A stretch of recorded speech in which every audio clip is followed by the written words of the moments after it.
பெருமாளை சயன கோலத்துல தரிசித்திருப்பீங்க. ஆனா சிவபெருமான உலகத்துல ஒரே ஒரு கோவில மட்டும்தான் சயன கோலத்துல தரிசிக்க முடியும்.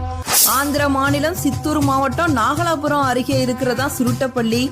இங்கதான் பள்ளி கொண்டீஸ்வரர் சுவாமி திருக்கோவில் இருக்கு. கடைஞ்சப்ப அதுல வெளிவந்த ஆழகால விஷத்தை சிவபெருமான் உண்ட பிறகு பார்வதி தேவியோட மடியில படுத்து ஓய்வெடுக்கிறாரு.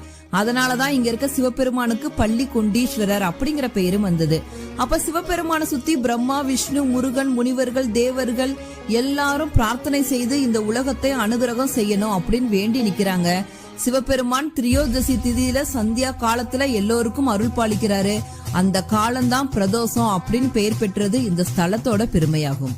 இந்த ஒரு கோவில மட்டும்தான் பிரம்மாவாலேயே பார்க்க முடியாத சிவபெருமானுடைய அடி முதல் முடி வரைக்கும் தரிசிக்க முடியும். எல்லா கோவில்களிலேயும் லிங்க வடிவத்துல காட்சி தர சிவபெருமான் இந்த கோவில மட்டும்தான் சயன கோலத்துல பார்வதி தேவியோட காட்சி தர.